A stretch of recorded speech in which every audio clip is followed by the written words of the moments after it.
તો જય માતાજી મિત્રો, કાલે જે મોટર આપણે કાઢી હતી એ મોટરવાળા ભાઈનો ફોન આવી ગયો કે ભાઈ તમે આવી જાઓ મોટર ઉતારવા. આપણે મોટર લાવી દીધી તો આપણે ચાલો નીકળી ગયા.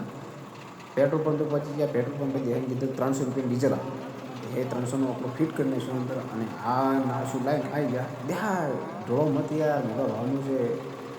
ફેસિલિટી આવે લાવો, તમારું આધાર કાર્ડ લાવો. દેહાઈમાં પૈસા નાખી દઈએ. એમાં સવન કાકો પૈસા નાખી દેતા અંદર. દેહાઈ વળી જવા મને કોઈ છે. બાય બાય દેહાય, અમે જશ હવે મોટર ઉતારવા. અને ઓહો, આ ચમાં છૂટા પડી ગયા જુઓ તો ખરા કેવા પડ્યા છે વળી એકલા ને એકલા. અને આ જુઓ પેલા ડાચું ખોલાઈને પડ્યા છે. એમને શું છે ભાઈ, જુઓ ને કેવા ડાચું ખોલીને પડ્યા. ઓ ભાઈ તો દડો રમે રહ્યા હે. ઓહ જુઓ તો એ પાછા હાથ કરે, આટલી ઉંમરે દડો રમે છે. આ તો તમને ખબર જ હશે કે આ તો કઈ જગ્યા. કોમેન્ટમાં જરૂર કહેજો, જરૂર કહેજો કે આ કઈ જગ્યા છે. આ જગ્યા ઉપર તો હર કોઈ આવ્યું છે.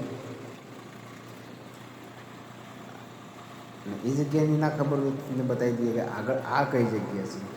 એ જગ્યા ઉપર જ છે. આ તો તમે જોઈ જશે, 100% આ જગ્યા જોઈ શકો છો તમે. ટોકરિયા મહાદેવવાળું મંદિર છે, જોઈ જઈએ. કોમેન્ટમાં બતાવી દઈએ. આપણે પહોંચી ગયા, થોડા આગળ જતા હતા. ઓ આ શું, ફાટક બંધ, હવે શું કરશું? આટલે ને હાકો પડે 10-15-20 મિનિટ ઉભા રહે તારે સારું કોમ થાય. આવું કરાતું છે. અમે આવતા હતા તોય તમે યાર ફાટક બંધ કરી પડી. પણ ફાટક વાળા ભાઈ, તમને ક્યાં ખબર કે અમારે રાઈટ સાઈડમાં જવાનું છે. ઓહો, જોપો તો ખુલ્લો પડ્યો, ખોલવાની જરૂર જ નહીં. સરવણજી આસ્તે જોપો તૂટી જાય દરવાજો. ચાલો આપણે હવે એન્ટ્રી કરી નાખીએ. થોડી બોડી કમ્પ્લેટ લગાવીને આપણે મોટર ભરી નાખીએ. હવે ઉતારી દઈએ પછી.